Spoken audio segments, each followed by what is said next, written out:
Yes, ഇപ്പോൾ അത് കോൺഗ്രസ് നേതാവ് അംഗീകരിക്കൂ. സന്ദീപ് വാര്യർ കൂടി ടെലിഫോൺ ലൈനിലുണ്ട്. ശ്രീ സന്ദീപ് വാര്യർ, ഇതാ ഈ ഛത്തീസ്ഗഡിൽ 2 കന്യാസ്ത്രീകൾ അറസ്റ്റിലായത് വലിയ തോതിൽ ചർച്ച ചെയ്യപ്പെടുന്ന ഒരു സാഹചര്യമുണ്ട്. അവരവിടെ മിഷണറി പ്രവർത്തനങ്ങൾ നടത്തുന്നുണ്ട്. അത് കാലങ്ങളായി ഈ ക്രിസ്തീയ വിഭാഗത്തിൽപ്പെട്ട സഭകളൊക്കെ അത് ഛത്തീസ്ഗഡിലാകട്ടെ, മേഘാലയ, മണിപ്പൂർ ആകട്ടെ, അങ്ങനെയൊക്കെയുള്ള എല്ലാ മേഖലകളിലുമുണ്ട്.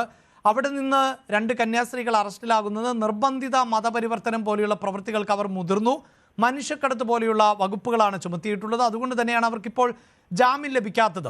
അതേസമയം തന്നെയാണ് കേരളത്തിൽ ഇപ്പോൾ ഈ ഗർ വാപ്പസി സജീവമാകുന്നത്. അത് അഡ്വക്കേറ്റ് അനിൽ വെളിയിലൊക്കെ പറയുന്നത് ഇത് പുതിയൊരു സംഭവമൊന്നുമല്ല, ഛത്തീസ്ഗഡിൻ്റെ പശ്ചാത്തലത്തിലുമല്ല, ഇത് നിരന്തരമായി നടക്കുന്ന ഒന്ന് എന്നാണ്. താങ്കൾക്ക് എന്താണ് മനസ്സിലാകുന്നത്? അല്ല, ഇന്ത്യയുടെ ഭരണഘടന ഒരു വ്യക്തിക്ക് ഇഷ്ടമുള്ള മതത്തിൽ വിശ്വസിക്കാനും ആരാധിക്കാനും മതം പ്രചരിപ്പിക്കാനുമുള്ള അവകാശം കൊടുത്തിട്ടുണ്ട്. ആ ഭരണഘടനാപരമായ അവകാശത്തെ ചോദ്യം ചെയ്യുന്നത് ശരിയല്ല. ഇവിടെ സംഘപരിവാർ ചെയ്യുന്നത് ക്രൈസ്തവ ഇസ്ലാമിക മതങ്ങളിലേക്ക് ആരെങ്കിലും പോകുമ്പോൾ അത് ചോദ്യം ചെയ്യുകയും എന്നാൽ അതേ സമയത്ത് ഖർവാപ്പസി നടത്തുന്നതിനെ ന്യായീകരിക്കുകയും ചെയ്യുകയാണ്. ഖർവാപ്പസി ആരെയാണ് നടത്തുന്നത്? ഖർവാപ്പസി ഉദാഹരണത്തിന് ഇപ്പം നേരത്തെ മതം മാറിപ്പോയ ആളുകളെയാണ് തിരിച്ചു കൊണ്ടുവരുന്നത് എന്നുണ്ടെങ്കിൽ അവർ മതം മാറിപ്പോകാൻ ഇടയായ സാമൂഹിക സാഹചര്യം മാറ്റാൻ ഹിന്ദു സംഘടനകൾക്ക് സാധിച്ചോ എന്നുള്ളതൊരു ആത്മപരിശോധനയല്ലേ വേണ്ടത്?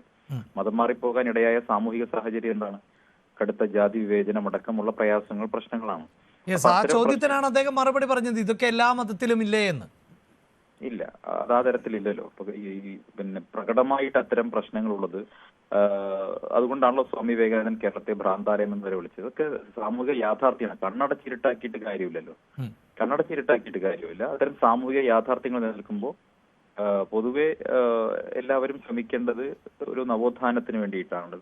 ഈ പ്രത്യേകിച്ച് ഈ ജാതി വ്യവസ്ഥിതിക്കെതിരായിട്ടുള്ള ഒരു ഉണർവ് കേരളത്തിൽ ഉടനീളം ഉണ്ടായിട്ടുണ്ട്. അത് സംഘപരിവാറിന്റെ പ്രവർത്തനപരമായിട്ടല്ല. സംഘപരിവാർ അതിനെ വീണ്ടും പഴയതിലേക്ക് തിരിച്ചു കൊണ്ടുപോയി കെട്ടാൻ ആഗ്രഹിക്കുന്നവരാണ്. ഇവിടെ ഏതെങ്കിലും തരത്തിൽ നാട്ടിൽ ഹിന്ദു വിഭാഗങ്ങൾക്കിടയിലുള്ള ഉച്ചനീചത്വങ്ങൾ അവസാനിപ്പിക്കുകയായിരുന്നു ലക്ഷ്യമെങ്കിൽ അതിനുവേണ്ടിയാണ് പ്രവർത്തിക്കേണ്ടത്. അതിന് പകരം സമൂഹത്തിൽ നിലനിൽക്കുന്ന സമാധാനവും സമൂഹത്തിൽ നിലനിൽക്കുന്ന ഒരു ലോ ആൻഡ് ഓർഡറും എല്ലാം തകർക്കുന്ന രീതിയിലേക്കുള്ള പ്രവർത്തനമായി മുന്നോട്ട് പോവുകയാണ്. ഇത് യഥാർത്ഥ പ്രശ്നം ഇതൊന്നുമല്ല. ഇവിടെ ഞാൻ പറഞ്ഞല്ലോ, ഇവിടെ ഇപ്പൊ രാജീവ് ചന്ദ്രശേഖറിന്റെ BJP നേതൃത്വത്തിനെതിരായിട്ട് സുരേന്ദ്രൻ ടീം ഇപ്പുറത്ത് പണി തുടങ്ങിയിരിക്കുകയാണ്. അതിന് RV ബാബുവിനെ പോലെയുള്ള ആളുകളുടെ പിന്തുണ സുരേന്ദ്രൻ വിഭാഗത്തിനുണ്ട് എന്നാണ് ഞാൻ മനസ്സിലാക്കുന്നത്. അപ്പോ ഈ ക്രിസ്ത്യൻ കമ്മ്യൂണിറ്റിയുമായി BJP ഉണ്ടാക്കാൻ അവർ ശ്രമിച്ചുകൊണ്ടിരുന്ന ആ ഒരു അവരുടെ ക്രിസ്ത്യൻ അപ്രോച്ച്, അവരുടെ ഒരു അത് മുഴുവൻ തകർക്കാൻ വേണ്ടി ഇപ്പുറത്ത് തീവ്രശ്രമം നടന്നു. അത് BJPക്കും RSSനും അകത്തുള്ള ആഭ്യന്തര പ്രശ്നമാണ് ഇതൊക്കെ പുറത്തു വരുന്നത്. അല്ലെങ്കിൽ ഈ സമയത്ത് ഇത് ചെയ്യേണ്ട കാര്യമൊന്നുമില്ലല്ലോ. അത് RV ബാബുവും സുരേന്ദ്രനും ഒക്കെ നടത്തുന്ന പരിശ്രമങ്ങളുടെ ഭാഗമാണ്. അതിന് നമ്മൾ ആ രീതിയിൽ കണ്ടാൽ മതി. എന്തായാലും ഇവരുടേത് ഇരട്ടത്താപ്പാണ് വാസ്തവത്തിൽ. ഒരു വശത്ത് ക്രൈസ്തവ മിഷണറിമാരുടെ പ്രവർത്തനങ്ങളെ, ഭരണഘടന ഉറപ്പു നൽകുന്ന സ്വാതന്ത്ര്യത്തിന്റെ ഭാഗമായി നടന്ന പ്രവർത്തനങ്ങളെ അവർ അതിനെ ശാരീരികമായിട്ട് തന്നെ നേരിടുകയും അവരെ ആക്രമിക്കുകയും അവരെ നിയമമല്ല പ്രശ്നം, നിയമത്തെ ദുരുപയോഗിച്ചുകൊണ്ട് വേട്ടയാടുകയും ചെയ്യുകയും മറുവശത്ത് ഞങ്ങൾ ഇതൊക്കെ ചെയ്യുമെന്ന് പറയുകയും ചെയ്യുമ്പോഴാണ് പ്രശ്നമുള്ളത്. ഇവിടെ സ്വമേധയാ ആരെങ്കിലും ഇഷ്ടമുള്ള മതവിശ്വാസം സ്വീകരിക്കുന്നതിന് ആർക്കും എതിർപ്പില്ല. അതിന് രാജ്യത്ത് സ്വാതന്ത്ര്യമുണ്ട്. അത് ഏത് മതത്തിലേക്ക് പോകാൻ സ്വാതന്ത്ര്യമുണ്ട്. പക്ഷെ ഇവിടെ സംഭവിക്കുന്നത് പലപ്പോഴും ഇപ്പോ ഈ ഖർവാപ്പസി എന്ന് പറയുന്നത് എന്താ? അത് സാമൂഹിക സമ്മർദ്ദത്തിന്റെ ഭാഗമായിട്ടും പ്രഷർ ചെലുത്തിയിട്ടും ഒക്കെയുള്ള തിരിച്ചുവരവാണ്. ഇപ്പം ഈ ഇങ്ങോട്ടുള്ള ആരോപണം അങ്ങോട്ടും ഇങ്ങോട്ടും വരാലോ. അത് മനസ്സിലാക്കണം. ഇവിടെ ഹിന്ദു സംഘടനകൾ എന്ന് സ്വയം വിളിക്കുന്നവർ, സ്വയം ഹിന്ദുക്കളുടെ സംരക്ഷകർ എന്ന് വിളിക്കുന്നവർ ചെയ്യേണ്ടത് ഹിന്ദു വിഭാഗങ്ങൾക്കിടയിലുള്ള ഉച്ചനീചത്വങ്ങൾ ഇല്ലാതാക്കാൻ വേണ്ടിയുള്ള പരിശ്രമം നടത്തുക എന്നുള്ളതാണ്. ദൗർഭാഗ്യവശാൽ അവർ അതിന് ശ്രമിക്കുന്നില്ല എന്നുള്ളതാണ് വസ്തുത.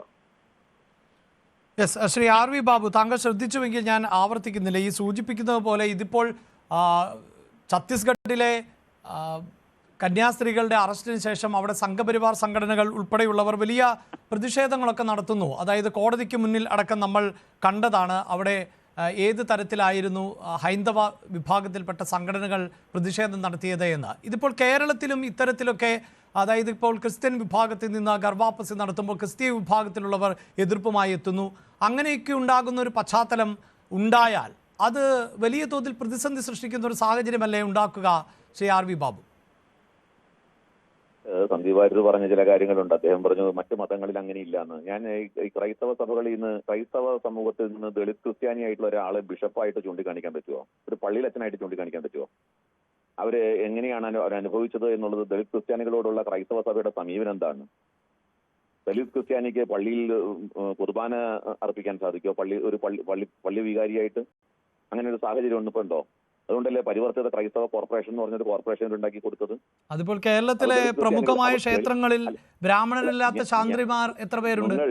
നിങ്ങളെ ഞാൻ ചോദിക്കുന്ന ചോദ്യം ക്രൈസ്തവരിൽ ഇല്ല എന്ന് സന്ദീപ് വാര്യർ പറഞ്ഞപ്പോൾ അതുണ്ടെന്ന് ഞാൻ പറയുകയാണ് ചെയ്തത്. ഞാൻ ഹിന്ദുവിൽ ഇല്ല എന്ന് ഞാൻ പറഞ്ഞില്ലല്ലോ. അല്ല, അവിടെ സന്ദീപ് വാര്യർ ഒരു കാര്യം കൂടി ചോദിച്ചിരുന്നു, ഈ ഹിന്ദു വിശ്വാസത്തിനിടയിലെ ഉച്ചനീചത്വങ്ങൾ ഇല്ലാതാക്കാൻ പ്രവർത്തിക്കുമോ എന്ന്. അപ്പോൾ അങ്ങനെയുള്ള ഇനിഷ്യേറ്റീവുകൾ നടക്കുന്നുണ്ടോ?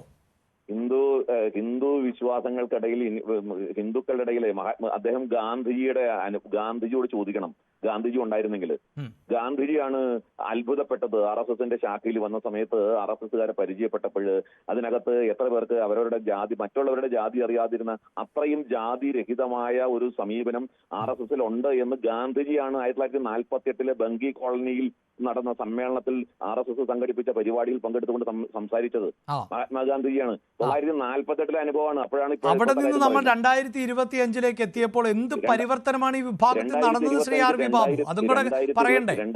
2025 എത്തിയപ്പോൾ പാല്യം വിളംബരത്തിന്റെ ചരിത്രമൊക്കെ എന്താണെന്ന് അദ്ദേഹം പഠിക്കണം. ആരാണ് ഇവിടെ അധസ്ഥിതരായിട്ടുള്ള തൊട്ടുകൂടാത്തവരെ പോലും ശ്രീകോവിലിനകത്ത് കയറ്റാൻ, ക്ഷേത്രത്തിനകത്ത് കയറ്റാൻ മാത്രമല്ല ശ്രീകോവിലിനകത്ത് കയറ്റണം എന്ന രീതിയിലുള്ള മുന്നേറ്റം ഉണ്ടാക്കിയത് പാല്യം വിളംബരാണ്, RSSകാരാണ്, ഇവരാരുമല്ല. ശരി, എന്നിട്ട് എത്ര ശ്രീകോവിലിനകത്ത് ഇപ്പോൾ താങ്കൾ ഈ പറയുന്ന വിഭാഗത്തിൽപ്പെട്ടവരുണ്ട്? നോൺ ഇന്ററപ്റ്റ് ആയിട്ട് സന്ദീപ് വാര്യർ സമ്മതിച്ചല്ലോ. നിങ്ങൾ ഞാൻ പറയുന്നത് കേൾക്കാൻ സമ്മതിച്ചു? അല്ല, എന്റെ സംശയങ്ങളാണ് ഞാൻ താങ്കളോട് ചോദിക്കുന്നത്.